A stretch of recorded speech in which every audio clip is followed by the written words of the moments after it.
Good evening. Welcome to the regular meeting of the City of Ojai Historic Preservation Commission for April 10th, 2014. We'll start with a roll call, please. Commissioner Bisaccia? Here. Commissioner Boggs? Here. Commissioner Hill? Here. Commissioner Walker? Here. Liaison Akins? Here. Darwin McCready, Chair, here. With that, we'll start our public comment period. Are there any members of the audience that have something to say this evening? Want to bring us up to date on your activities? Thank you. Wait a minute, where's our council person? Oh, I'm sorry, he gave his apologies. He's unable to make it tonight. Okay. So he's not coming? No, he's not. Okay.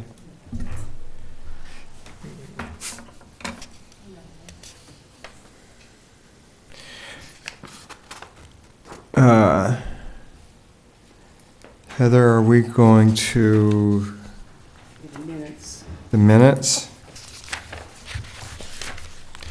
Yes, I'm sorry. Minutes of the March 13th meeting. Are there any comments from commissioners or amendments that need to be made to the minutes? I didn't see anything. I think all words were spelled correctly.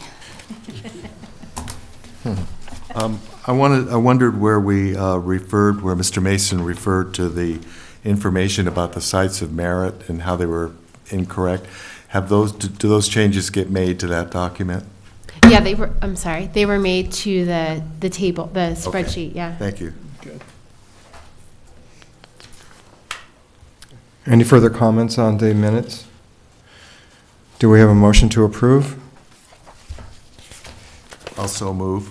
I'll second. It is so.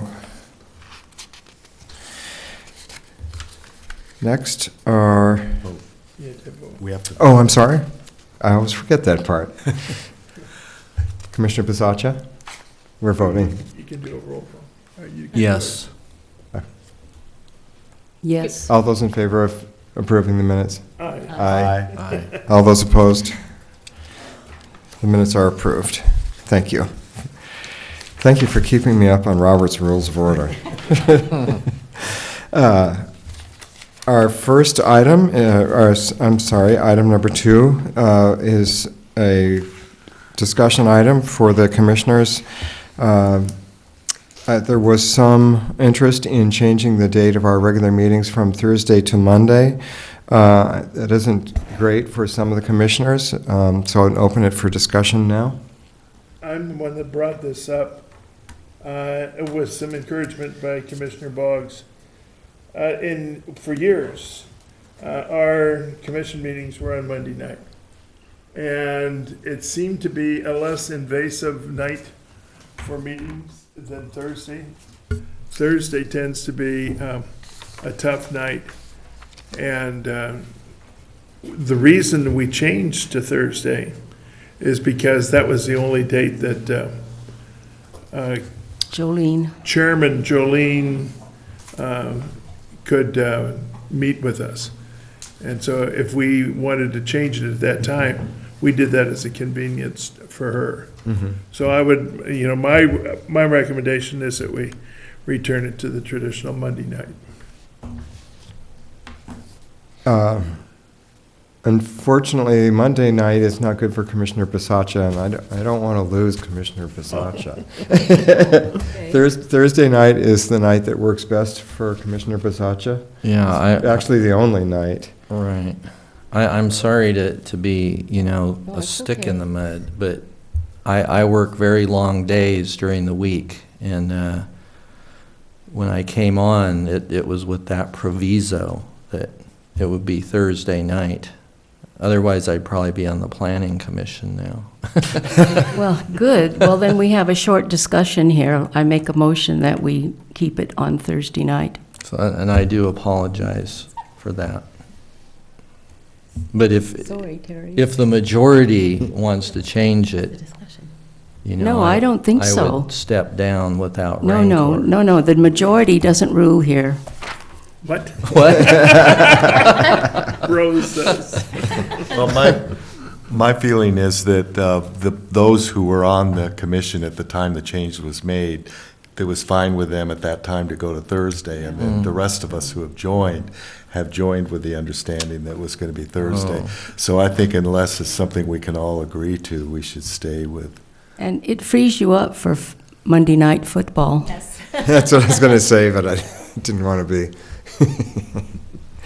Well, I made a motion. Oh, we don't need a motion, it's just a discussion, so Okay. Okay. that's fine. I'll go into the minutes. Good. Short discussion.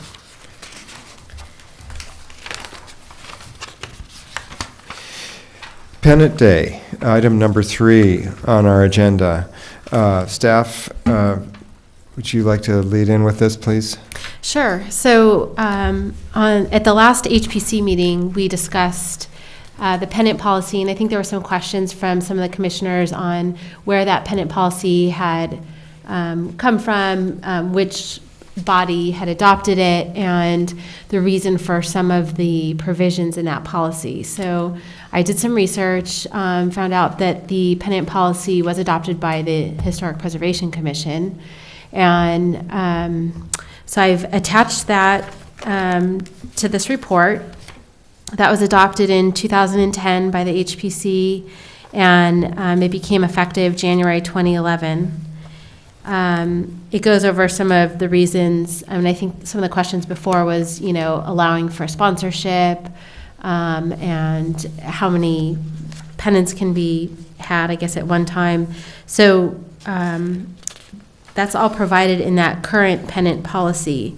Also discussed at the last HPC meeting was to possibly run this pennant policy by our city attorney to see if he had any comments or suggestions. So I've put together a red line version of some changes to the pennant policy, and I took from what the commission said at the last meeting, some suggestions, put this together, and I ran it by the city attorney, and then he had some additional comments. Those additional comments were to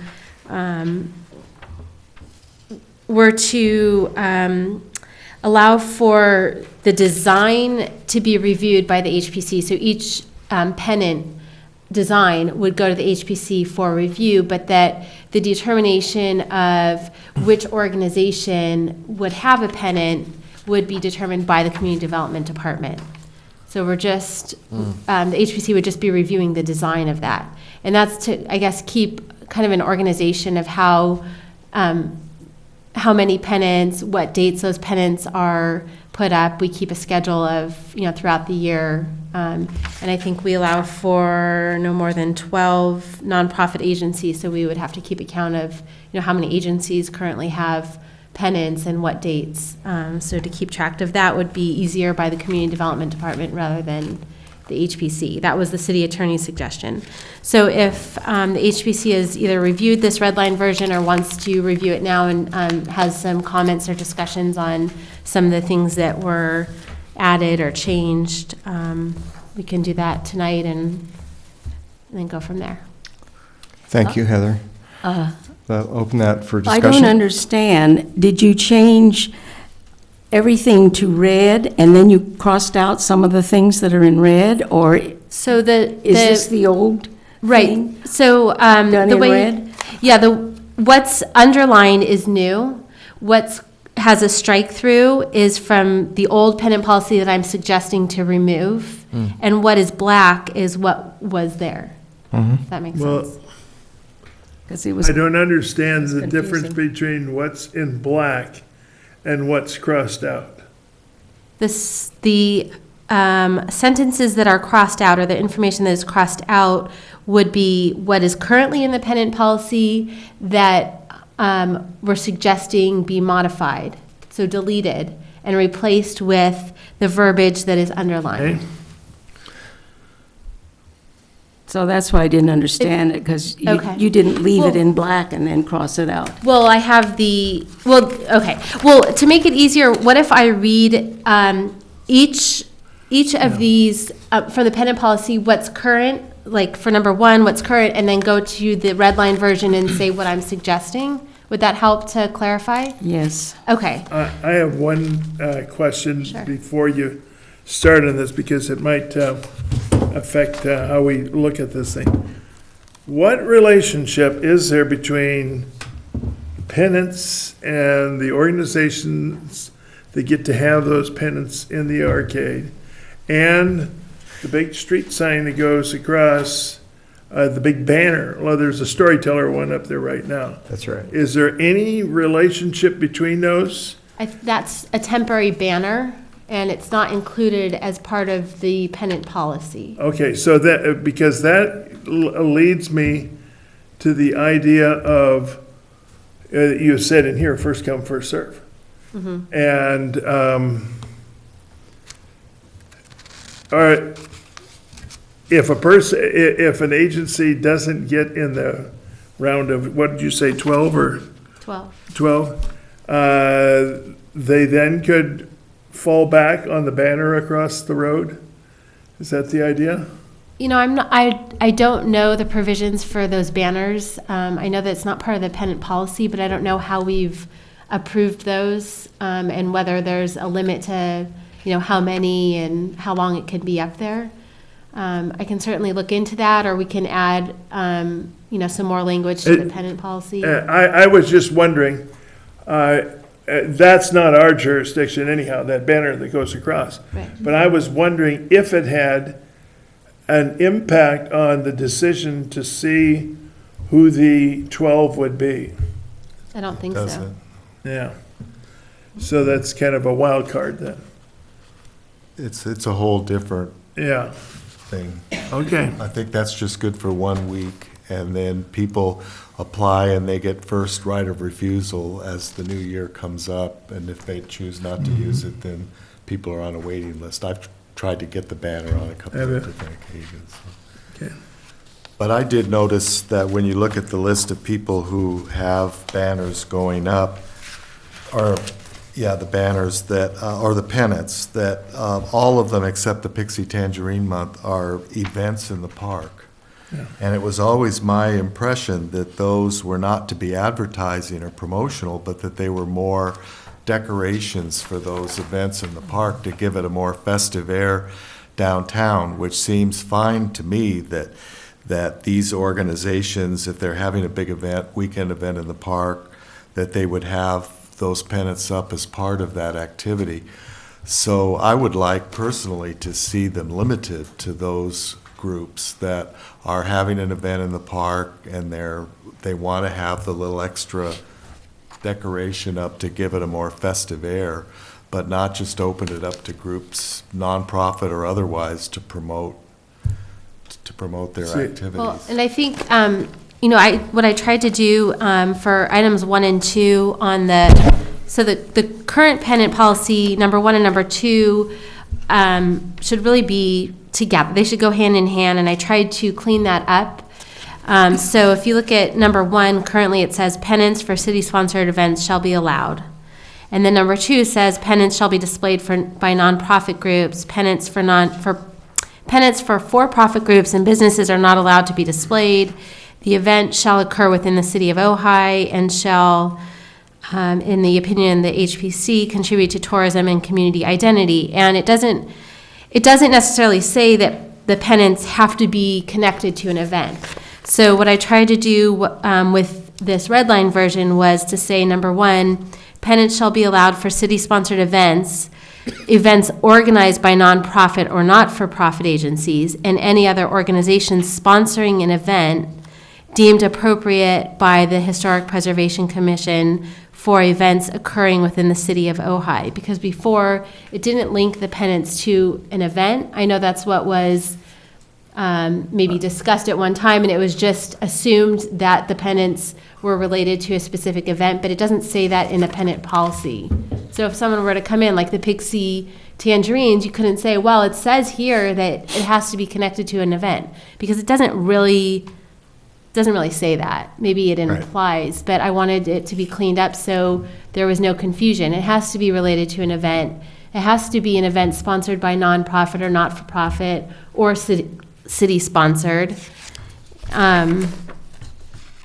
And then I put, that catch-all, I guess for events, if there's something that falls in between one of those categories, that it could either be up to the HPC or the Community Development Department to make that determination. Because I guess for the Pixie Tangerines, the applicant was the Chamber of Commerce, which is a nonprofit organization, but the Pixie Tangerine is a for-profit business. You know, it gets kind of confusing. This way, they could do the Taste of Ojai, could easily come in and say, we want the arches.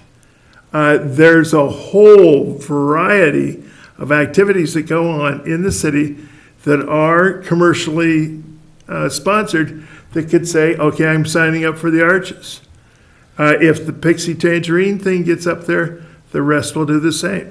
Well, And I know the guys in the Rotary Club, and they would be itching to right. get their banners up in the arcade. Right. Well, Well- the Pixie Tangerines were approved already, so this is just going forward for what you'd like to see the pennant policy allow for. They were approved for 1 year. Right. I'd like to see the pennant policy, first of all, you know, I'm against any pennants in the arcade. It's a landmark. You don't hang pennants on the Statue of Liberty and the Washington Monument, and I don't want them hanging in the arcade. They're tacky. However, it happens. Why can't we deem pennants for events held in the Libby Park or the downtown area only? And also, I want to comment that the Pixie Tangerine pennant was not made of heavy enough material for it to hang straight, and it's poorly hanging, and it looks worse than just tacky. And so for that reason, too, I think that the people that hang pennants should come every year and show them to us and ask permission, because in these organizations, the personnel changes all the time, and the people that come in new don't know the history, and often they want to change something else, and so that's my statement. And I have a question about item number 5. Pennant designs approved by the Historic Preservation Commission for ongoing yearly events shall be permitted to display each year thereafter. This goes to Commissioner Boggs' point that there is no requirement for having an applicant come back annually. Yeah, there is. Oh, there is? I'm sorry. They wouldn't come back to the HPC annually. They would come back to the Community Development Department, which is how it is right now for a zone clearance. Unless the design of the pennants changes, or if the HPC conditions a request for pennants to return, such as the pigs. I believe that's what was done with the Pixie tenants. They were conditioned that they have to come back. It's not like a continuing approval, but I think Ojai Day is continuing unless those pennants change, the design of those pennants change, then they would need to come back because they would be different. Yeah, I So- think that would be fine if they're using the same pennants the next year, Right. and it's an ongoing event. I don't see the point in having the tennis tournament that's been going 100 years come back every year to. Right. If it's using the same pennant, but if it changes to a new material and a new design, then I think. Well, I think they should come back every year, and I think they should recognize there is a Historic Preservation Commission, and we want to know what's going on. I mean, it's a simple thing. They could spend 10 minutes coming here and showing it. And like I say, new people come into Ojai, and they have new ideas. Now we have not only pennants, but we have lanterns hanging for the music festival. And I'm totally against lanterns. Is there a fee for applying for a pennant? I don't think so. I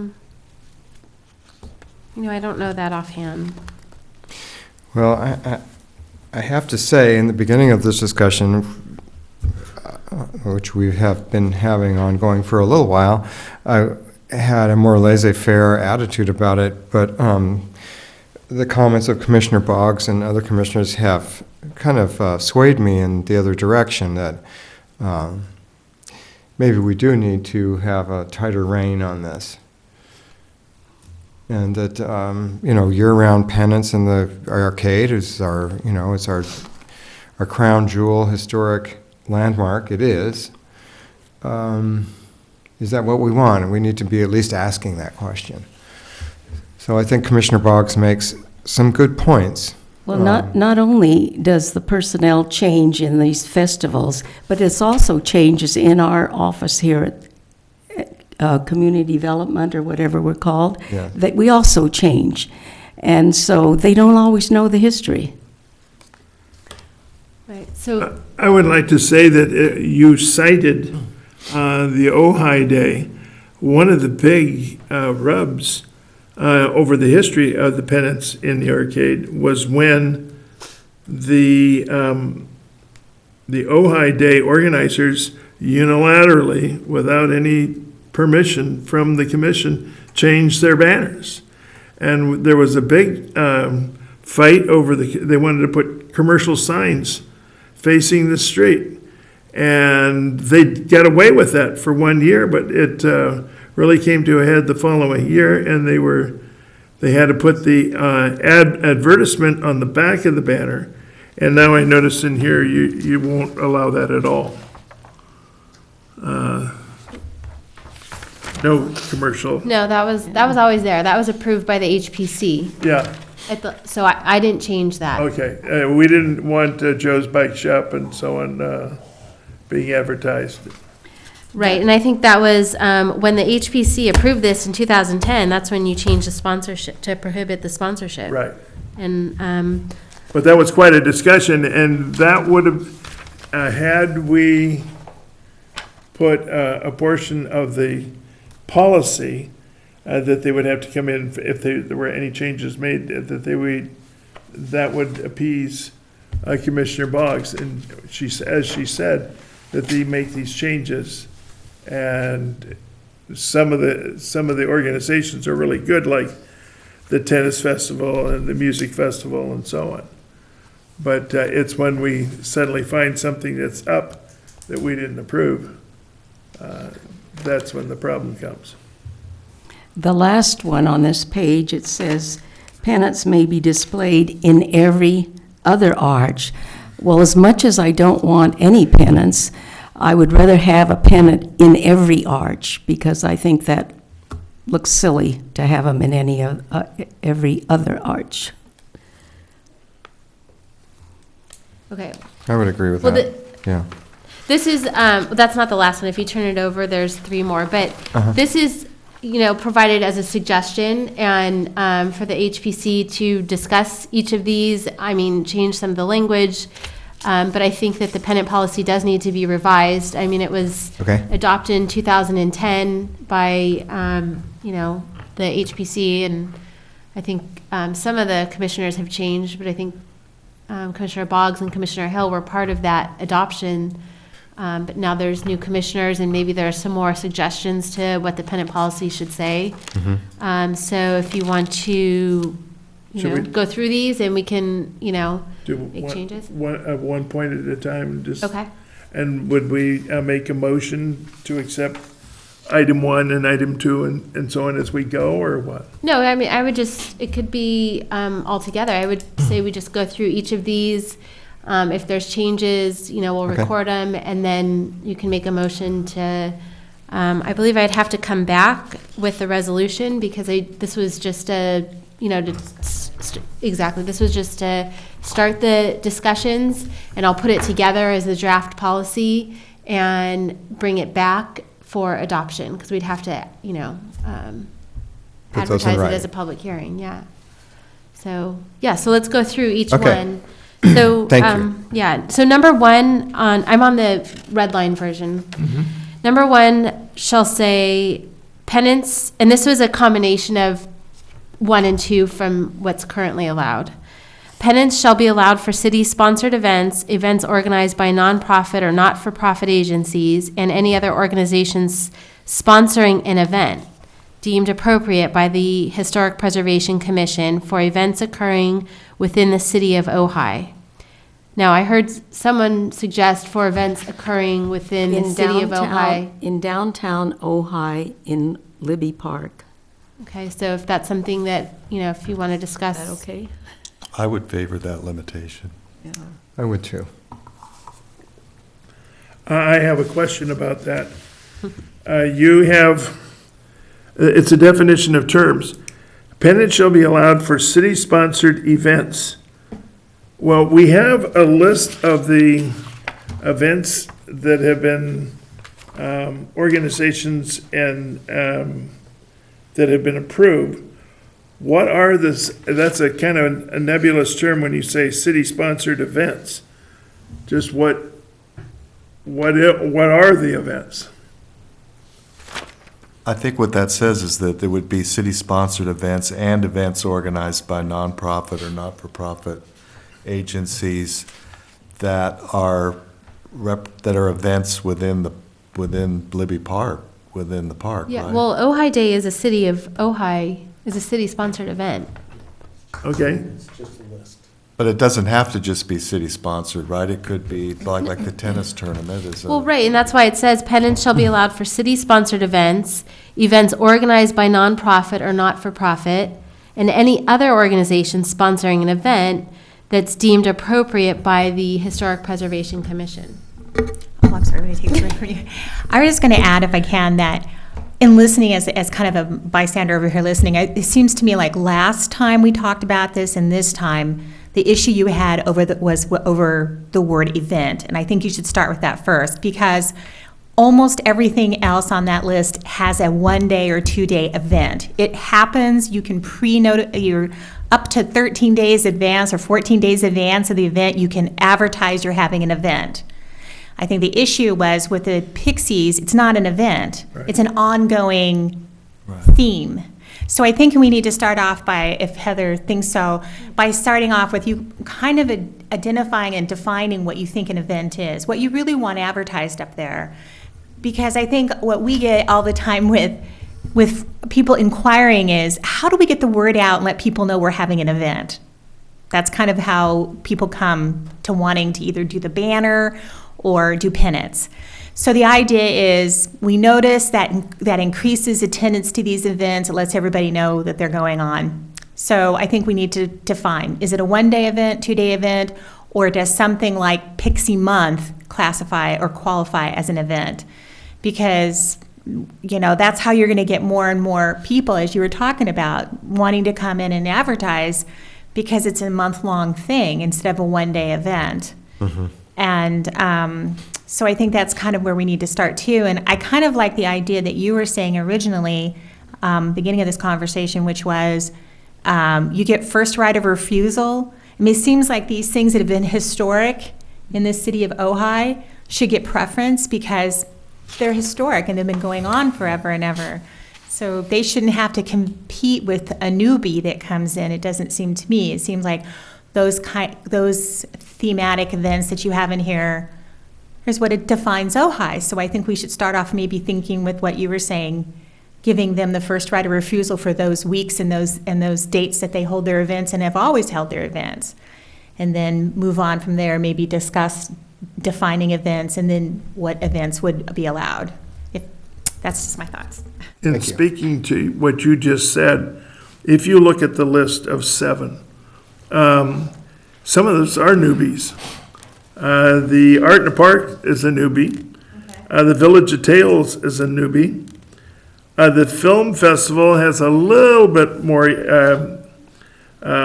age to it, but the only real ones that are a real part of the fiber of the town are the Ojai Tennis Tournament, the Ojai Music Festival, and Ojai Day. Those are the ones that are historic. The others have been around for a varying number of years. And some of them not very long. But that's fine, because they can come in as long as they're not competing to bump one Right. of these older ones. Right. So there should be some sort of, and I asked this question when the discussion first came up, is there going to be any priority to the events that are the organizations that are on the list, and there should be.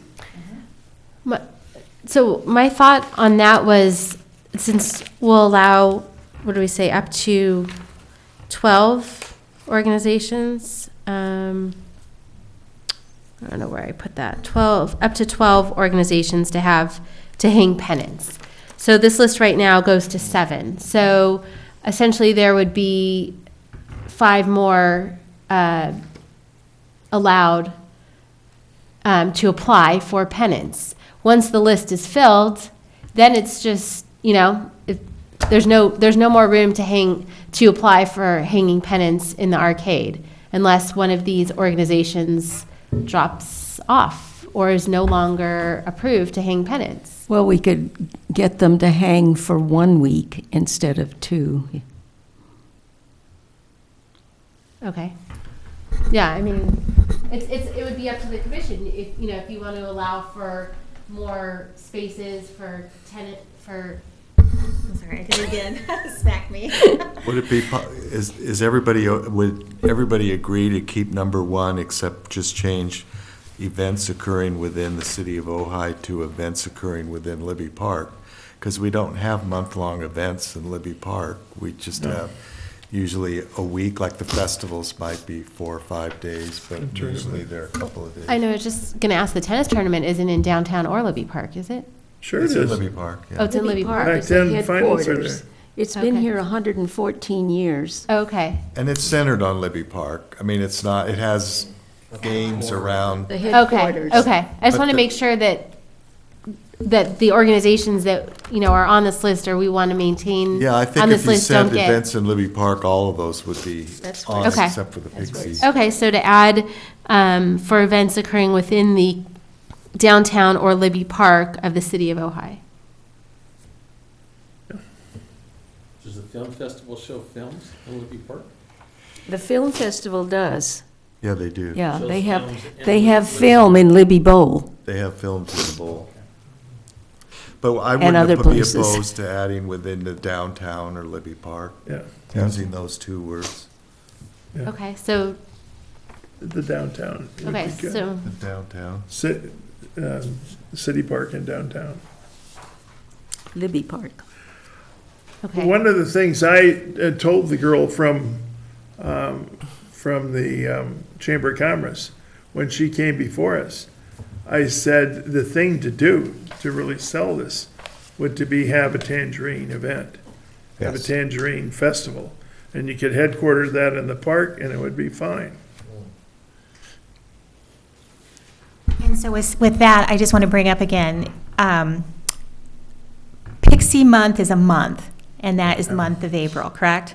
And so the tennis tournament is always at the last 2 weeks in April. So again, I think you really should address, making, it's not a matter of 12 or 5, it's a matter of that all of these somehow hit the really nice months in Ojai, which is April.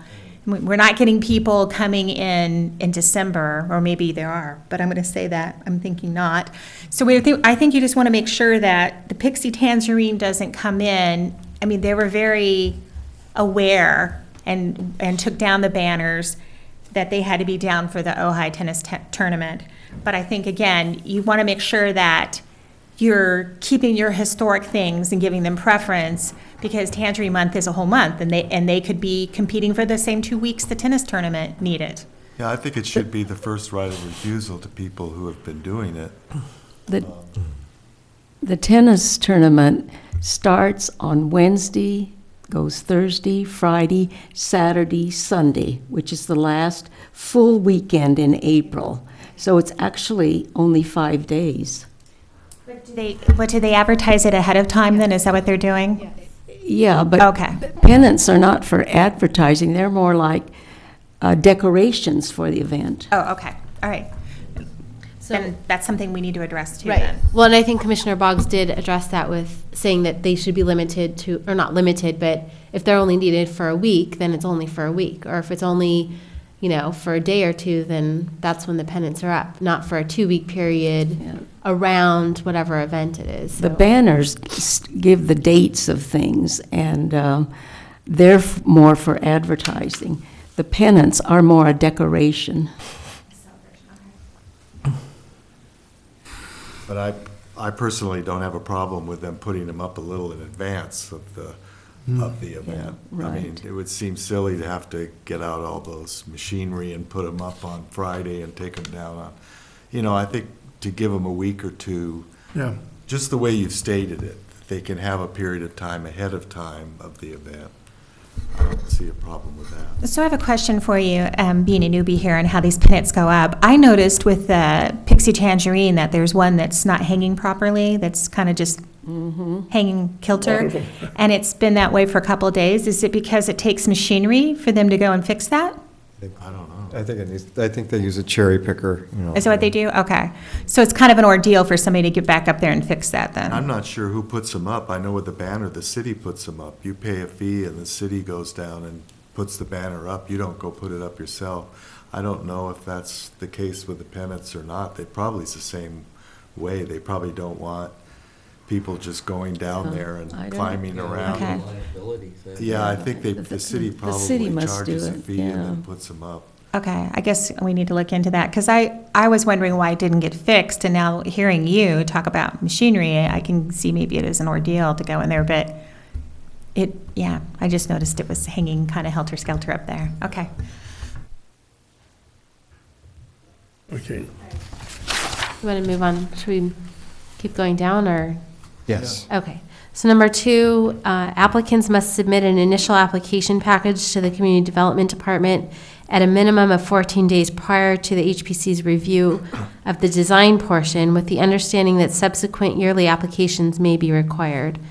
And this was to replace, this was just added because the experience with Pixie Tangerine, it came in very last minute. We had to hold a special meeting. This is to avoid situations like that. If Yes. you want to be reviewed by the HPC, you need to submit something in advance that can be reviewed. Subsequent yearly applications, I'd like you to replace maybe to are required. Is that going to be for each of them, though?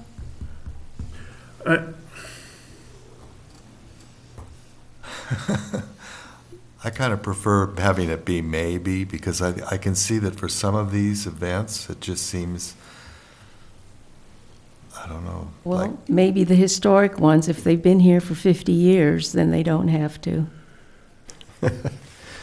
Well, I was. I mean, you know, I think that Commissioner Boggs makes a good point. It's not a huge burden to come in here and say, we're back this year, would like to get our pennant approved again, and is it really a burden?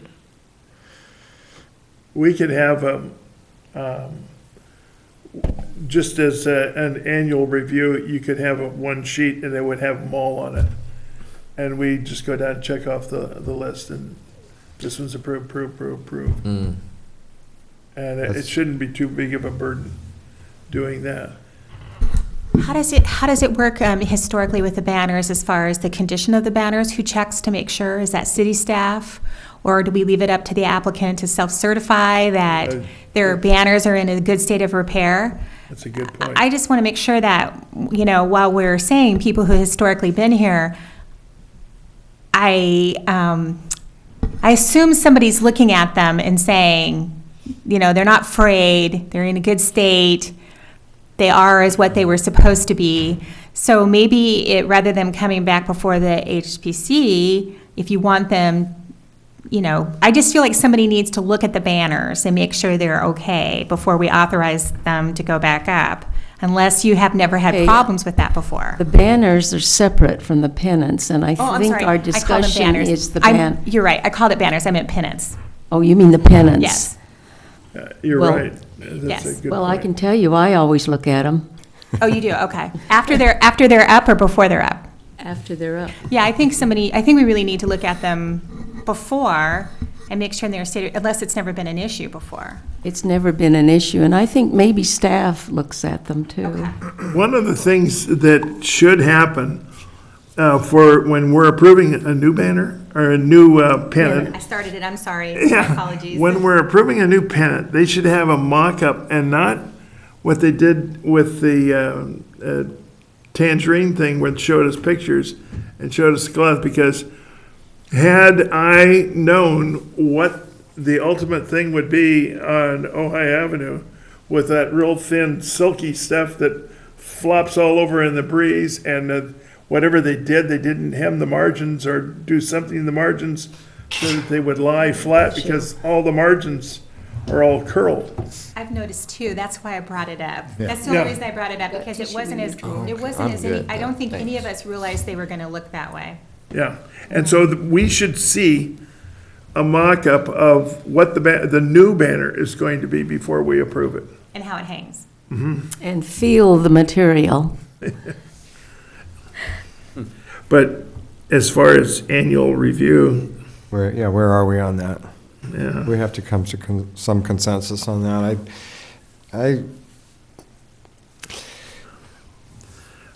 I kind of agree with Craig on a maybe required. And we're intelligent enough to know the ones that are going to be the ones that should get a review. But I don't think we need to be doing this to the Okay. tennis tournament and the music festival and so on. And Although, Ojai Day. although I was the only one that voted against the music festival and their new banner, because I can't stand the wording where it says "Sick Fest" for one line. I thought that was, So they would still have to come in if they change the design of the Yeah. banner, but if it's the same banner, maybe we could just put that somebody. Please at the call it a desk- pennant. The pennant, that somebody at the desk would be the one to decide if it was in good Right. shape. Well, and also, they may not come back to the HPC yearly, but they do come in for a zone clearance yearly. Do they? Yes. Okay, Okay, okay. okay. Then, so we're good with number 2, right? are we, or is it Commissioner Boggs, are you okay with Oh, that? I'm okay with what Craig Okay. said. I could just Okay. correct, so the tennis tournament and Ojai Day are not required to come in for zone clearance, but the rest of them do come in for zone clearance. Okay. Thank you. Okay, so Number 3? Number 3, this was kind of a rewording, it just didn't make sense, so I reworded it to say the Historic Preservation Commission shall determine if the proposed design of the pennants, 1, contribute to Ojai's identity, 2, promote tourism, and/or 3, relate to the historic nature of Ojai. And that was just a rewording of what it said before. Yeah, It's that's, fine with me. Number 4, all pennant designs shall meet the arcade design guidelines and are subject to approval by the Historic Preservation Commission. right, That's good. yeah. Number 5, pennant designs approved by the Historic Preservation Commission for ongoing yearly events shall be permitted to display each year thereafter with the approval of a zone clearance. And maybe we need to add in there with the exception of the tennis tournament and Ojai Day. Because they I do don't not, thi- Well, or just leave it. Just leave it. Okay. yeah, So let me redo that. Pennant designs approved by the HPC for ongoing yearly events shall be permitted to display each year thereafter with the approval of a zone clearance by the Community Development Department, unless the design of the pennants changes. The HPC may condition a request for pennants to return with a new request for a comprehensive sign program on a yearly basis. Okay. Fine. Okay. Number 6, no changes. Number 6, pennants shall be hung in compliance with all provisions of the pennant policy in place at the time of the zone clearance approval. Number 7, that did not change from the previous pennant policy, so I'm not going to read that. Number 8, the pennants may be displayed in every I'm other. sorry, could I interrupt you? Yeah. here? Commissioner Boggs, you had wanted to go from 14 to 7 days, I thought. No, No? I didn't. That was just a talk. Okay. I'm sorry, go ahead, Heather. Okay, so number 8, the pennants may be displayed in every other arch of the arcade and pergola. There are 27 archways in the arcade. And I just put that in because based on what I think Commissioner Boggs had said previously, that, there's just a lot of pennants. So there's 27 archways, I guess, to minimize that look of all these pennants hanging in the arcade. The suggestion is to do it in every other archway, but it sounds like maybe that's not a big issue. I don't think so. So I think they'd look better if there's all I 27. think each arch is fine. myself. And there was another thing that Okay. struck me when I looked at the Pixie Tangerine one, since in addition to their folding and not looking very solid, was they seem bigger than most of them. Is that- I thought That struck me that maybe the whatever design guidelines we have, they could be just a little smaller. Because they just seem so big and dominating in each one of The those. Ojai days are pretty big. Are they? Now, Rick should know about that. The Ojai Day banners, are they bigger or, You know, I don't remember. yeah? That was that was years ago that we made those. But you remembered what I said last time. Yeah. Okay. Okay, so I'm just going to read this back then. The pennants may be displayed in each arch of the arcade and pergola. There are 27 archways in the arcade. Now, some groups will not want to hang 27 arches because of the financial aspect of making that many. So that's why it says may be displayed. Yeah. They don't have to. Yeah. Okay. Okay, I just want to go back to number 7, because although that language didn't change, it does also say that pennants shall be placed on the calendar on a first-come, first-served basis. Do we still want that in there? Well, with first right of refusal of the group that's displayed the previous year.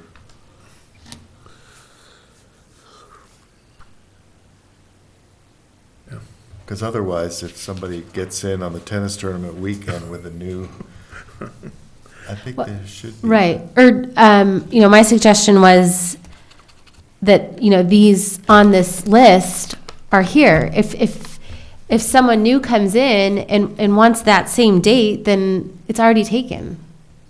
So, like for the tennis tournament or Ojai Day or some of these historical ones, they're already there.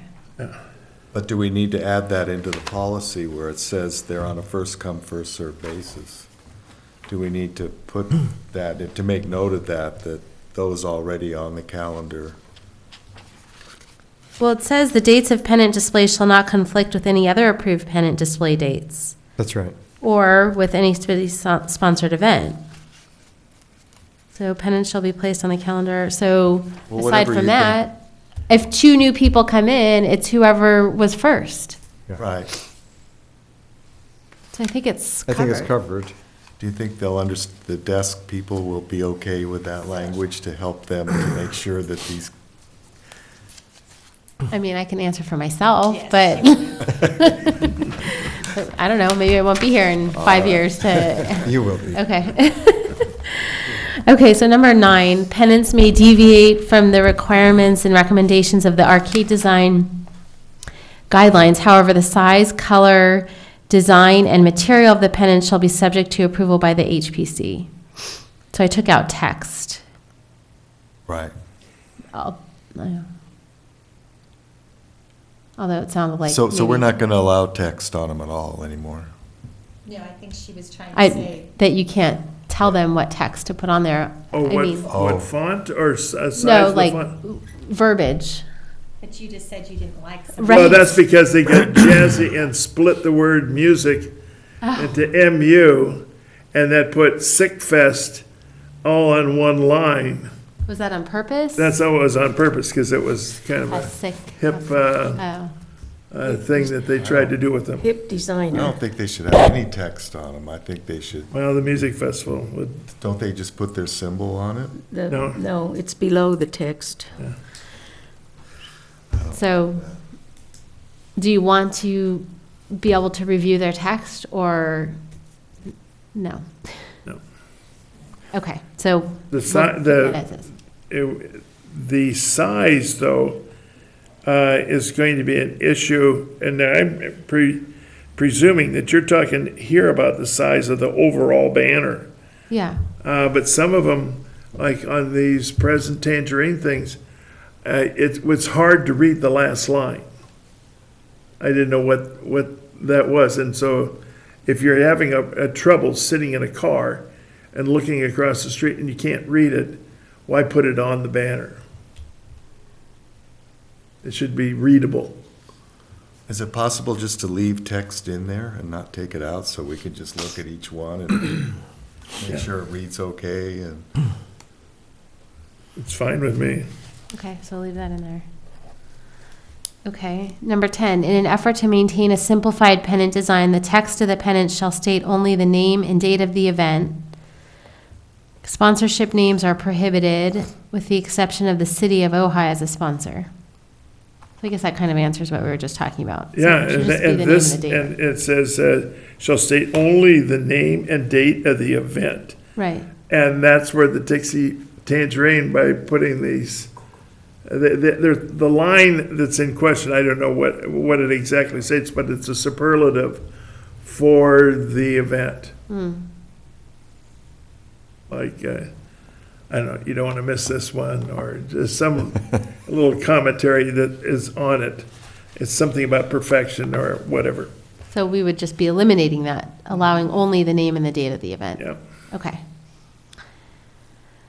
And then the last one, the Historic Preservation Commission may require the applicant to comply with any other conditions as they relate to design and deem necessary and appropriate for the display of the pennants. Okay. That's Okay. an escape clause. And then where do the Christmas lanterns fall into this debate? The Christmas, I'm Well, sorry. I was just going to say, you left out number 12, the last one. A pennant is a pennant is a pennant. There shall be no balloons, no lanterns, no Calder mobiles hanging from the arcade. Pennants only. Of course, the city hangs up a lantern, and that's grandfathered in. Well, that lantern, I think that looks super. To me, that's Ojai at Christmas. it up. Okay. Shop owners all love those, I'm sure. Okay. Oh, were you wanted to add number 12, or you're just, Oh, I would have to have the other commissioners agree with me, and I don't think that's going to happen. okay. All right, so I will bring this back to the next HPC meeting with the changes that we made tonight, and you can vote on it. But just as a point of information, those lanterns that were put in there, not the Christmas lanterns, just there was some kind of roundish lanterns that were Yeah. Japanese. Did those come before the, Yes. oh, okay. They well then- did the first year. The second year, they didn't come before us, and they just hung them up there. Okay. So if they did come with that design, we could say we don't like that design of having a, In fact, the first year they hung them, they said this was, 50 years or celebration or whatever, and it would only be for that 1 year. okay.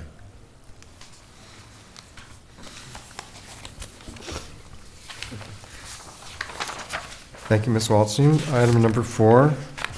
Do we have to vote on those? No, I have to bring it back. It has to be advertised.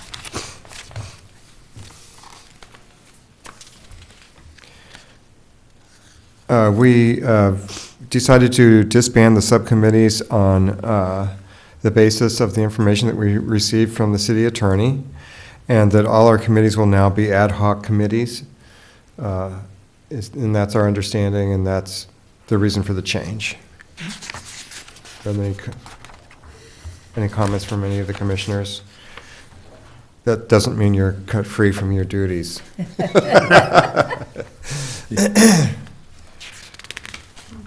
Were we just clarifying that for this item and that, I'm sorry? were we just clarifying that? Yeah, I was just. Okay. Thank you. Item number 5. This concerns historic landmark number 17 and the damage done, or the, I don't know if it's damage or what it is, with the gateway to Foothill Lane. And you've enclosed some correspondence here with the property owner at 918 Palomar Lane. I'm not sure where we're going exactly with this item, so maybe you can help me, Ms. Waldstein. Okay. So I did some research on property ownership of the archway of the landmark. It is on Mr. Voog's property, and only on his property. And it was landmarked. Wait a minute, the Renee family owns half of that arch.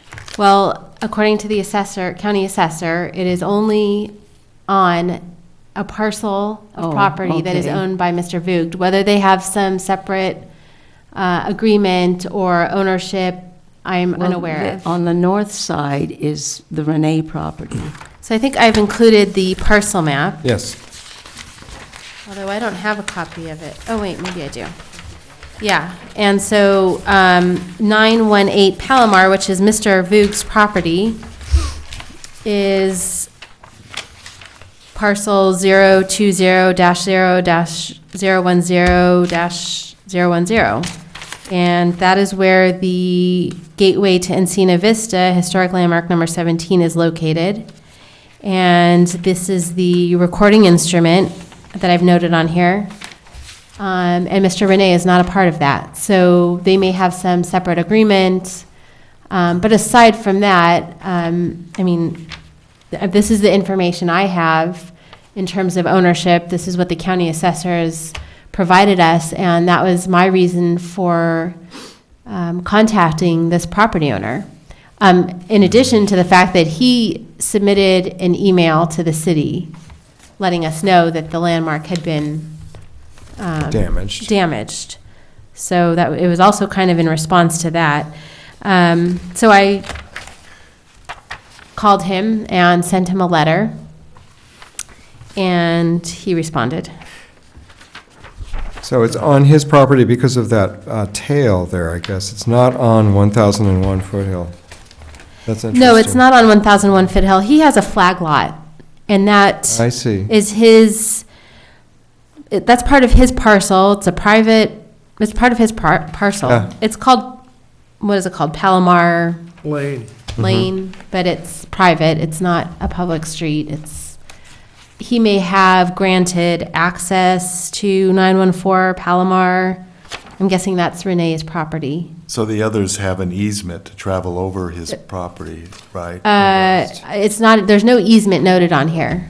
So they must have some kind of Private. reciprocal agreement or some kind of agreement that I'm not I aware see. of. That easement would only impact people that lived along Palomar Lane. No one else is supposed to go on that lane unless you're invited. Correct. Which was why the pictures were originally taken from. From Foothill. Foothill. And it's But we not- went out there and took more pictures, so, And those easements aren't listed on the deed or anything for the, no. no? So when you told him this information, how did he take that? Read it very for well. yourself. I mean, he's referring to a Russian czar, of which I'm not. You mean he wrote that paper after you called him? Yes. Oh, Well, I okay. did call him to let him know that I was going to be sending him a letter, and that didn't go over so well. And then, we sent him the letter, and then we received the response, Hmm. and that was, after. So what's the next step? Yeah. I mean, it's up to the commission. Well, The landmark is damaged, Yeah. and it needs to be fixed. It There's does- no Mills Act agreement, it's a landmark. And it's Mills Act too? No, it's not Mills It's Act. No, not, this but it is is just the- landmark. Just this thing. I feel that there's a little bit of misunderstanding with Anthony and the city, and that being you in this case. We have to be able to develop a plan here to go ahead that this thing gets repaired and established, and we want to try to create as much goodwill as we can too. I think he's one of these kind of people that doesn't like to see big government telling him what to do. And your letter is very businesslike, and it's very specific as to what the city's position is. But I think that we need to soften the relationship here somehow. He came across in his answer, he has some very good points, but on the other hand, and he does say that he fully intends to do it in his way. And I would hope that a discussion could develop between you and Mr. Voot about how to achieve this in an amicable way. I have a question. Sure. He points out in there that he does not need a permit to make a repair, which is something that I wondered about. Is that indeed so, given that this is a landmark? It There does has say to- that, it does say that in the ordinance for landmark properties. Because there has to be some kind of oversight, just Yeah. because it's a landmark. It's not so much, that it's just a repair to anybody's house. It's a special Right, which is why he would need. circumstance. Right, which is, I mean, I guess that's where the ordinance is going. I think, the only one I can think of is 1484 Ojai, the Woolsey house, when it had a fire, needed to be repaired. And she had to come in, for a work permit and get approval by the HPC on how she was to repair that. So I think the HPC would want to have some kind of review and oversight of how he's going to repair it to make sure that, it's put back the way it should be. Mhm. So that's why the ordinance requires a work permit. That's what, it's a responsibility of having a landmark property. He might not understand that fine point, though, Yeah. because I didn't. And, I understand that you don't need a permit to make a repair as a former contractor, but Right, I could see that this is kind of different, and there's Yeah. a reason for it, right. outside of the normal code, right? Yeah, he doesn't want to tell you, he doesn't want you telling him what brand of cement he's going to have and the details like that. He just wants to get it done, and he probably has a contractor or somebody that'll do it. But he does need a reminder from you, and it's got to be done in a, I don't know, over coffee or something, type of situation, because that is a very critical item as far as if we're going to get the Arbolata as a zone, District. district, an overlay zone district, or Foothill Park as a zone overlay district, we got to make these people happy, because they're the ones that are ultimately going to be creating this situation. And so it's a shame that he wrote this and this rather dramatic instructions on it, and what to do if we didn't like it. Well, and just to clarify, it's not, I'm not the one needing to review I know. his work. It would be the HPC. Yeah. And that's what the ordinance requires. It's not really up to, it's not my discretion how he repairs it or what he does with it. Would it be better if the HPC sent him a letter? Well, Can I was just going to point out that in his letter, that on the first page, he says, number one, but there is no indication whether or not the letter reflects the views, positions, or comments of the commission. I think he does, my read of this is that he does want the commission to reach out to him. Yeah. He, as you said, I don't think he wants to make sure that we're representing your views and how you feel about that landmark. So I think maybe the commission does need to reach out to him personally. I think that would mean more coming from you than from staff for this particular individual. That's what I read out of this. You're right. Well, why don't we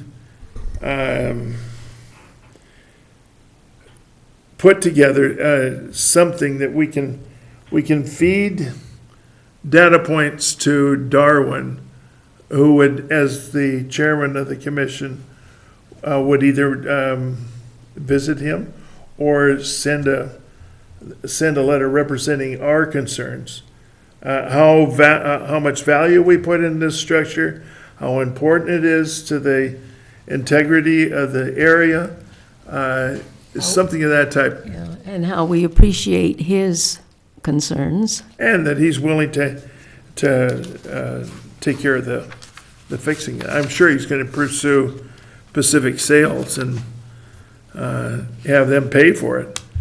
Well, also, couldn't someone like with Darwin's experience kind of surmise what what materials he would use and sort of get a feel As an for, architect, yeah. for what he was going to do. You might come away from there feeling confident that he was going to do the right thing with just a So- conversation. I have a question on that point. Okay, so I'm, like I said, I hate to sound like a broken record, but I'm new here. So when we went out I went out to look at this. And, it's kind of like threaded pipe. If you can see in the pictures there, it's laying out there. So my concern is that, one, when we went out there, when I went out there, I couldn't see the ball anywhere. There's evidently a finial or something that was Is on the that top. it over there in the right, down in the corner? That's the ball. Right, and that's not out there anymore. So if you get to the pictures that we took when we were out there, that's on his, do you have the pictures in here that we took? That's on his email. When we went out there, that's not out there anymore. And you can see these pipes laying down in that picture. So my concern is the intent of the commission to have this repaired with the original materials and have it either put back together with the original materials and somehow welded or whatever it needs to be done?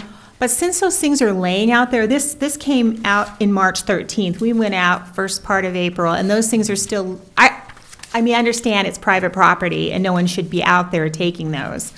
But I'm just wondering, you can see where they're broken, or is it the commission wanting him to rebuild the structure with new materials with this standard design?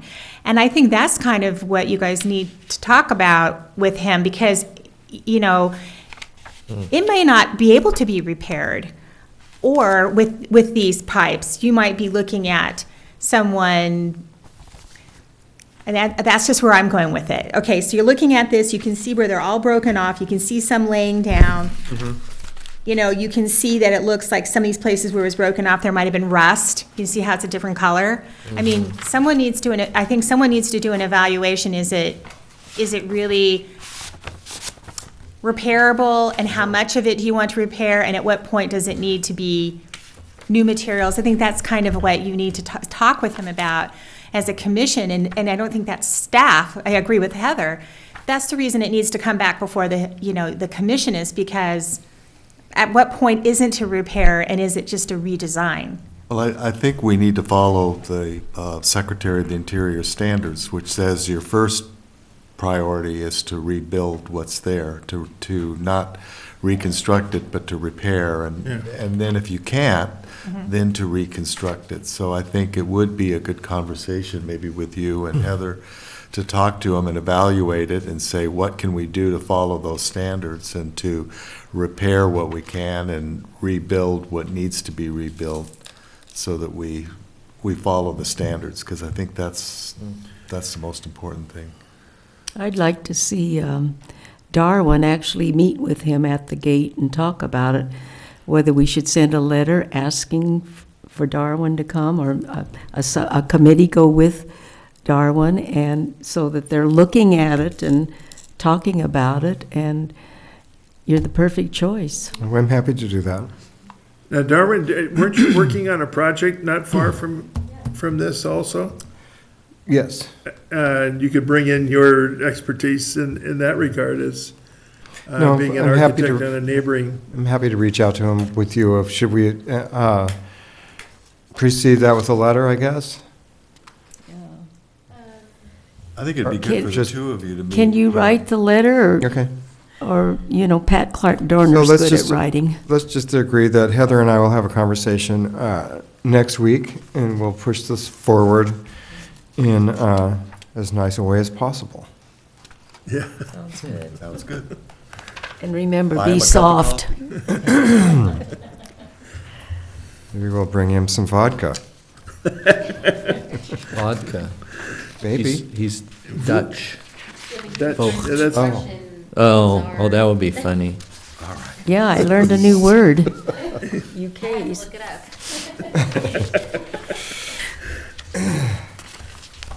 So I'll reach out to you next week early.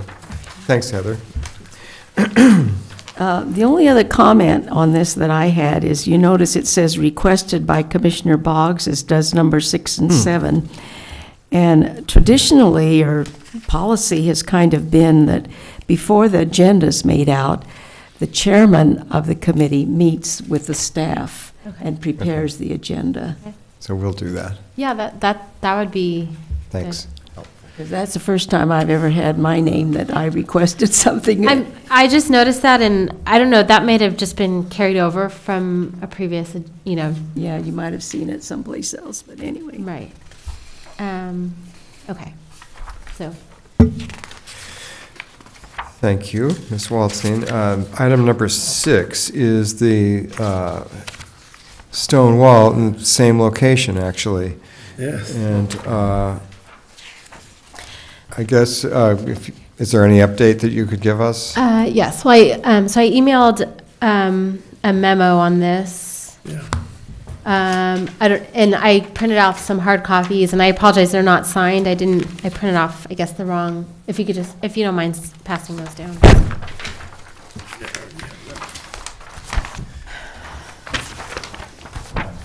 Oh, wait, you don't need any more? I don't think. I already printed mine out on the printer, so did Craig. Okay. So, as you recall, it was brought to the Community Development Department's attention back in the end of January that the wall had gone up. It must have been somewhere between January 18th, which is when we were out there at the site, if you remember, looking at across the street potential wall. That's when we And that noticed. wall was not up at the time. It was started. Oh, it was started, I'm sorry. Well, there was a wall there before, there was a wall there. Yes. So you're saying the addition to the wall had, okay. Was started. Okay, so it was around that time, just to give a time frame. And the city went out there, building inspector photographed it, and, we just talked about the private property issue and going on the site. Anyways, we've gone out there, taken additional pictures to understand, the height of the wall and the location of the wall. That wall is set back 5 feet from the archway, so it's not touching landmark number 17 at all. So that issue goes away. The wall is noted as being somewhere between 4 and 5 feet tall. And I was out there looking at that wall, and I'm taller than that, and there was no place where I could see over the wall. Yeah, it's more like 5 or 6 feet, it looks like to me. okay. So the wall is built along the north property line, which is along Palomar Drive. And this Palomar- property, I'm sorry. That's Palomar Lane. Oh, okay, Palomar Lane. This north property line is considered the side yard of this particular property as it fronts on Foothill. So So it has a foothill address? it has a Foothill address, 1001 Foothill. That's right. Well, all those homes on that lane were Foothill originally, and then they changed it. Well, okay, so if we go back to the previous item, number 5, and pull out that parcel map, you can see where the parcel is. It says 1001. That's this parcel that we're talking about. They are addressed off of Foothill, so that becomes their front property line, whether the house faces that way or not. So I'm just giving clarification on property line. So the wall becomes their side property line. And in section 10.2.805, which is fences, walls, hedges, screening, allows for a 6 foot high wall along a side property line as long as the wall is not higher than 3 feet within the front setback area, which in this case is 40 feet from the front property line. So there is a portion of that wall that does not meet these requirements. It's higher than 3 feet. So 40 feet back has to be 3 feet. Anything beyond that 40-foot mark can be 6 feet. Okay. So the property is not required to obtain a building permit for a wall that's 6 feet in height or less. So they're not required a building permit. In terms of, well, let me keep going. So walls 6 feet in height or less are permitted in the side and rear yards. However, if they're at an intersection of a driveway, street, or alley, and have, they can only have a maximum height of 3 feet, which is in this case. The Community Development Department is going to contact the property owner to inform him of what he can and can't have. So a portion of the wall that's within the front yard setback is in excess of 3 feet. He would either need to obtain a variance from the Planning Commission to allow for that portion of the wall to exceed the 3 feet, or remove that excess of height. And for purposes of the Historic Preservation Commission, the wall, it's not in violation of the landmark property agreement that's in place, because that wall was built by the current owner. So it's not a part of the historic nature of the house. That's per the landmark agreement. That's what was written in there. What, can you repeat that? Because I've done some research on this over the last week, because it's come up with a house on House B, and it's come up in some other questions as to if the landmark is just the structure and not the whole property. Right. Does that mean give the owner carte blanche to do whatever they want on their property?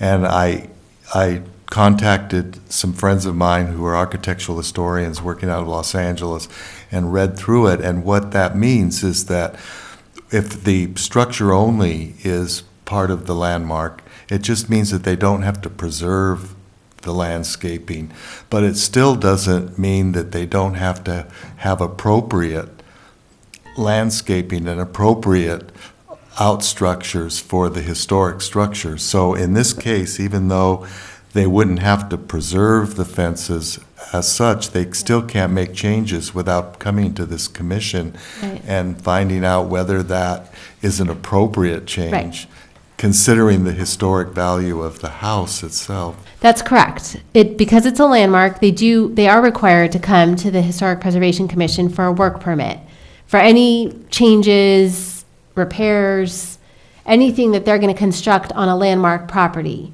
Now, if they were to remove that stone wall instead of building it higher, so it was a 3-foot wall, I guess, before. If they were to remove that, they could remove it because it was not part of the landmark property agreement. It wasn't the way the landmark property agreement is written. It covers the historic structure, and then any additional items. In this case, the landmark property agreement discusses the windows and the doors because those were some of the exterior features that we wanted to preserve. But it doesn't note that the stone walls were to be preserved in their state. In fact, it says that the stone walls were built by the current owners. Laurel. So they still need to come to the HPC for a work permit. They still need to be reviewed by the HPC. But the wall itself it's not like the wall across the street at 1,000 Foothill, which is historic and part of the landmark property agreement. So changing or altering that wall, you have more authority on what can and can't be done with that wall. But this wall was not part of the landmark property agreement. But building the wall from 3 feet to 6 feet does impact the historic nature of that property, and so that's why it needed to come to this commission to be reviewed. Right, it needs to come to the commission, excuse me, because it's a landmark property, excuse me, and a landmark property needs to obtain a work permit to do any alterations on the property. Right. So that's why they would need to come back to the HPC. And if we refuse to give them a work permit? I believe it's, Because I think we've already decided that houses in that neighborhood, that a 6-foot fence around a historic building in that neighborhood is not appropriate. Do you have any comments? Well, that was something that I had gathered from all of you previously. And I think it gets back to, I guess, the intent of, I think I've heard other commissioners say this, are we supposed to be able to view the grounds in the house? And you said yourself you couldn't see over the fence. Right. So at this point now, the view of the historic property from that drive has been eliminated. And so I guess if that's how you all feel, and that's what I've gathered, then I would say that one, it would come before you, and that you would say whatever you think is appropriate. I mean, I don't know if 3 feet is appropriate. I think when we were talking about the 1001 road, we saw that was an appropriate, a 3-foot wall, rubble wall was appropriate because that's how the place was designed. So had there been no wall at all, and this gentleman had come and asked to put a 3-foot wall in, we might very well have evaluated the historic nature of the neighborhood and said, sure, go ahead, that would be appropriate for this surrounding and for the historic quality. But a 6-foot is not appropriate for historically, so. Well, my understanding of being new to the community also is that Ojai doesn't want necessarily that gated encampment enclosure kind of look. Right. And I that's think part that, as we were talking earlier tonight, you say, you give it to one person and then somebody else sees it, and we all know that's how humans act. My neighbor did this, and I think either you make a decision as a commission that, having some sense of privacy in these rubble walls is appropriate, but at the point it starts to become an enclave, and you're looking like they're certainly not like sound walls, but being 6 foot tall, it does kind of give you that feeling. So I think you have to decide what you think is appropriate. And if you think 6 feet is inappropriate, then I think that's within your purview from what I'm hearing from Heather. And so I think staff's looking for you to give us a direction on where you want us to go on this wall. I think she did some research and what was done and, what violations occurred. And then we will go from here. I mean, there's 2 avenues we can do because it's a historic preservation or landmark property. Heather can utilize the rules and regulations in the landmark provisions, correct? Or we can take it on just as a code enforcement. And tell him what his options are for, lowering the height to make it meet zoning. What's going to happen is if he just brings it back to the front yard setback, as she explains to you, that's not going to resolve your issue with it, which is it's too tall. Right. So it seems to me like if that's the general consensus of the commission, then you need to give staff direction on how you want us to abate this, and that means whatever procedures are in the landmark section of the code. And that's what she'll be doing because you wanted to come back before you and work. And Heather can do that. She can do a little bit more work on this and meet with the city attorney over those issues. Correct, Heather? And then come back with what the course of action will be on it. Because what's unusual about this too is it's 2 landmarks together, and you've got this gateway, and then you drive in, and then here's this big wall up by the gatehouse. This is the gatehouse, and you can't You're even walling see off the gatehouse. And we've just been through this experience with the owners and the potential applicants of the house at 1,000 Foothill who wanted to put up the wall, and were unsuccessful. And so it places us in a very awkward position if we don't take some kind of action. Right. So do I understand this correctly, that the wall that we're now talking about, I know it's been added to, but what was added to, that's not a historic wall? No. Okay. That's right. It's just the blocking of the... The problem I see is these are new owners. I think they've only owned it a year or 2.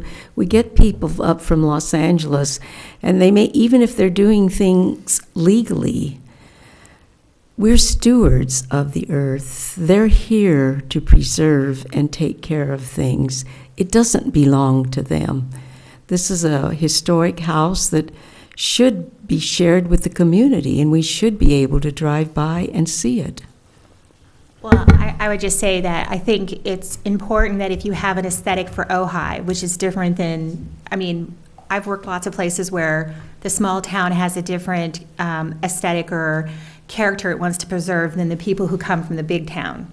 Right. And so if I'm not saying, because I don't know these people nor have I talked to them, But if you want to preserve this, I don't want to feel walled off or enclosed. I don't want people, building armor gates because somebody might come to their property. You want to have this sort of open feel, then you need to pursue that, because many people come from outside this community and they come from a different perspective, where you're borrowing windows and putting gates up and all of that. So, I think it's really important. I've heard this a number of times from the commission. If that's what you want to preserve, you need to work at that then. We have no gated communities Right. in Ojai. We have Persimmon Hill, we have Del Oro. They were not allowed to put gates up. And I've worked for cities that had the same view. We don't want gated communities, and we don't want that. And I've worked for cities that wanted it. And I think it's a community aesthetic. It's how the community feels. And I would so hate to see any property become a gated property in the Arbolata, but particularly if it's a landmark, Yes. where that doesn't even fit in with the historic character of the building, so, yeah. Well, I think that when you start to put 6-foot rubble wall or block walls up, you're starting to get that same feel, whether it's totally 100% enclosed. I mean, obviously, it's an aesthetically pleasing wall, but if it was a 6-foot slump stone or, you would feel totally different. You would say, oh, absolutely not. So, it does, Has the city had any communication with the property owner regarding the wall? Any department in the city? Yeah, I believe a while ago they had come in to find out what their requirements were, and they were told that they needed to get certain permits or entitlements, but they chose to go this route. So Did they come in to talk to you after the wall was built? no, before. This was way before. This was before anyone even came in and said this wall is being built. Okay. So they did not get a permit to build the wall. No, well, they don't, first of all, they don't need a building permit, so it would just be in terms of entitlement from the planning commission or the work permit from the HPC. And no, they did not come in to request that. One of my fears about all of this and hearing about whether it's a side yard or the frontage yard,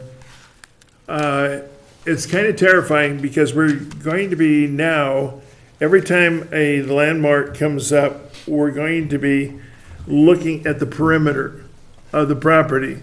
Is there going to be a wall that's going, and what are we going to do to stop so much dialogue being given to this fortress-like possibility to any landmark that we create?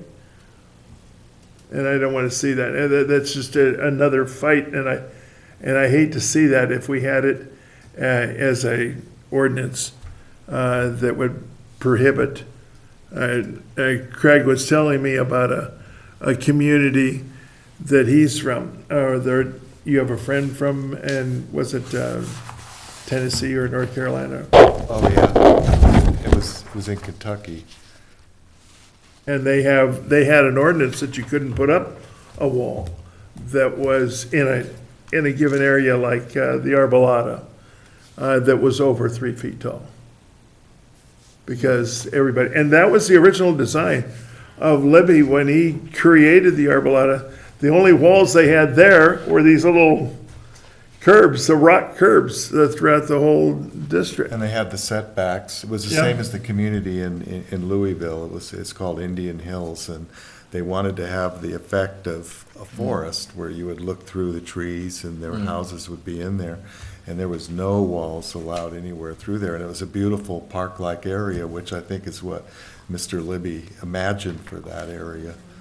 So the more we can do to forestall that or keep that from happening. Well, not only that, but sometimes these architects specifically, they were taking the view that the passerby would see into consideration. That was like part of the idea, like, through the foliage or something.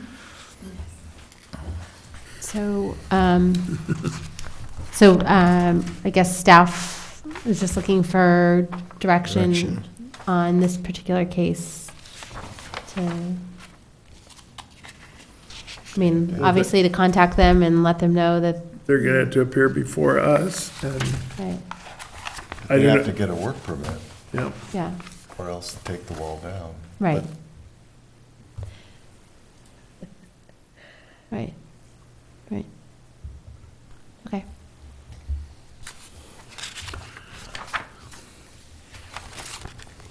Thank you. Item number 7, the Playhouse Theater. I'm a little bit confused about the discussion item here. I think that we have that as a site of, potential site of interest already on our list, don't we? Right, I think, And so- yeah.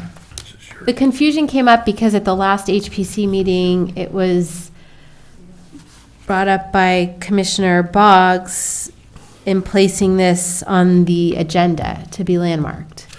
And staff is just clarifying what the city's policy has been in terms of landmarking properties, that we've done it by property owner initiated, or in the case of like the firehouse, where one of the commissioners contacts the property owner, but it's ultimately the property owner that comes in to fill out the application versus the HPC just putting a property on the agenda and landmarking it, or recommending to landmark it, which is what the ordinance says the HPC can do, but it hasn't been the city's policy to do that. Right.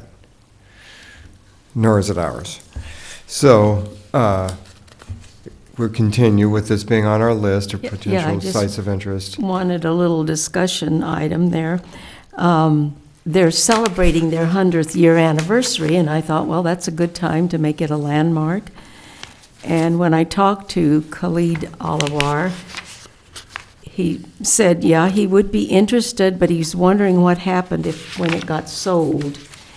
And that's about all I got out of him. And I didn't say you would have to go apply. But I did leave him the brochures on the landmark and the Mills Act. But I haven't talked to him this week, so Okay. I don't know. So in a similar vein, item number 8, the Oh. firehouse. Right, and actually, Just- yeah. You're getting back to us that he's proceeding with his, Right, and they've actually come in with an application. So after this was written, they came in with their application. So we'll start working on that and great, get that on a future agenda. great. I noticed they've been doing some very nice landscaping and, Right, they have scaffolding around the building now, partially in the front. yeah. And so they wouldn't have to hire anybody to write a new report because we already Already have written. Right. a report on it. From the county. Right. Item number 9, historic sites of merit. So we're working on putting together that workshop that I discussed. Okay. In going and looking at the list of properties, I realized that a lot of them are in trusts, and trying to determine who the appropriate person is, and contacting them to let them know of a workshop. Excuse me. So it's taking a little bit longer than I expected. Okay. But I'm working on that workshop and would like to get that, done within the next month so that we can move it on to city council. What you said was very interesting, and I would really want to avoid having a person that is in charge of a trust. And when we had the old Jim Nelson house, which was George Washington Spec House C, I think it was. That owner, they came in here, and they could never answer any questions.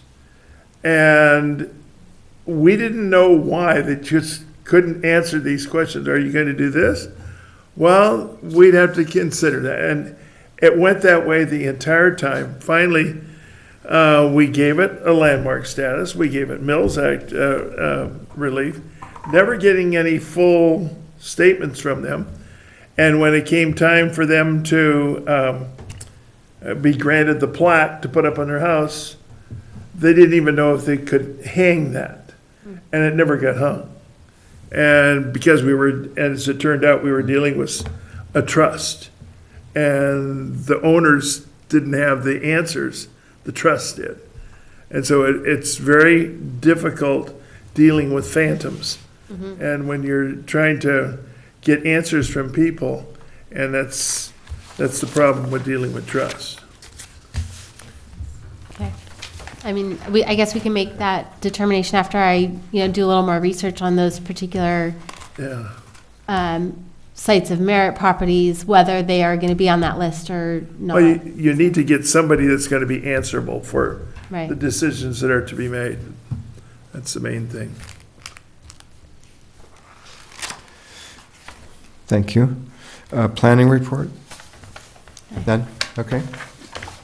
Museum Representative Brian Akins, do you have some words for us? Just an update on the museum. We're down to 9 days after being closed for 2.5 months with everything being revamped. We did get to see, I come over and visit David so I can sneak in and see all of the galleries and see what's going on. The first exhibit that will open up will be a soft opening on April 19th, and that's with the Ojai studio artists. And that exhibit is actually already up in place in the rotating gallery. They're working on the permanent gallery, and again, the only thing that will look familiar is the ceiling and the walls, and the stained glass window that's in the front, so. It's exciting. They are doing fabulous work. They have as I think I've mentioned, the horseshoe disappeared a long time ago.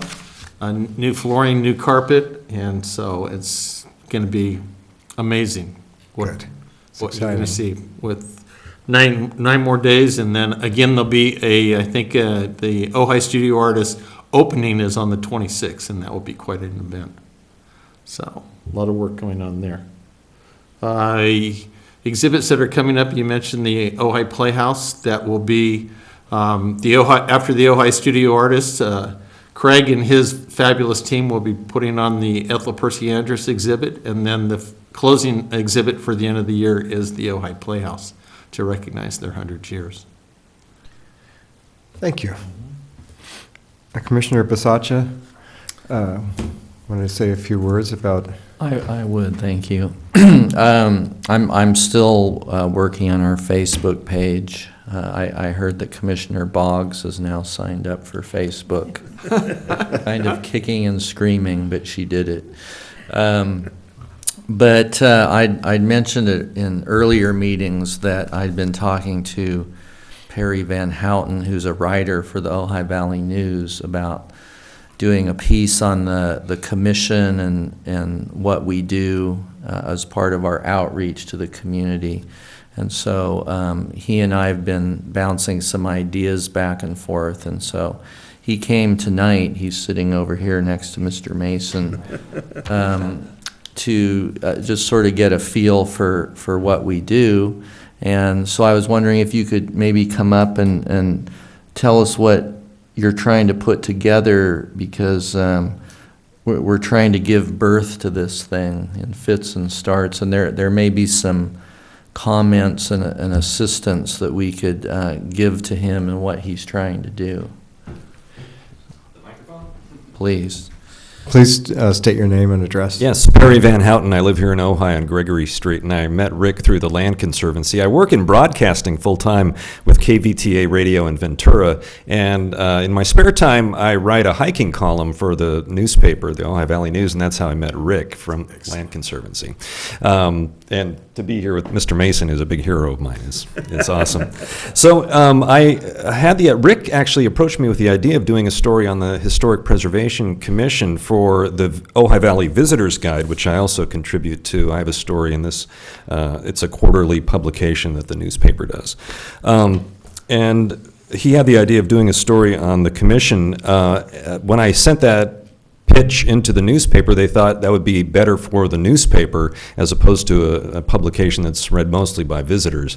They want me to do, for the Visitor's Guide, a story on an historic Ojai home and its owner or owners, and to spotlight or profile one person and one historic home. It would mainly be a beautiful photo spread and some history on the home. I'm having a little trouble finding prospects, so someone who would want to be profiled in the magazine. And that's why I came to you guys to ask your ideas, kind of to pick your brains on if you know of any prospects that would like their home featured in the nice, glossy, full-color magazine. And We were originally talking about trying to tie it into our commission, but when you look at the list of homes, I kind of looked at that and I thought it might be hard to get somebody to do that. They do the Ojai jail. Yeah. Oh, there you go. So, Let us give it some thought. with who? With Mr. Shamshieri and We could barter. Yeah. Yeah, and like Rick mentioned, the story for the newspaper on the commission, he had some great suggestions on writing about the problems you guys face and the properties that you would like to see made landmarks, and some of the properties perhaps that are gone now that you would think kind of escaped, that would have been nice to have been declared. Yeah, landmarks. the original, excuse me, is that the original idea that I had for the visitor's guide was to do an article actually kind of about the commissioners and their relationship to some of the buildings that they liked and why. But the newspaper didn't go for that. They thought that would be a better story for the newspaper itself, and maybe a series of stories. So, but they are particular about wanting one particular home and homeowner spotlighted for in this that feature particular for the magazine. picture. Yeah. So, any advice or leads you can? We'll give it some thought. Yeah, I think thank you it's very a great much. idea. Okay. Craig has a whole list of homes that are no longer with us that should have been preserved. When we were doing the historic sites of merit, so he's got some goodies, some of the buildings that are long gone. No, I think it would make a great article for Yes. either, but, they're particular about wanting it for the newspaper. So, and Craig, you gave me a great picture from the Visitor's Guide of Highway 33 for one of my articles that I wrote about the history. Oh, yeah. It was the 80th anniversary of the completion of the highway, and you gave me a swell postcard picture of the switchbacks going up Highway 33, so. Well, one Nice to meet reason you.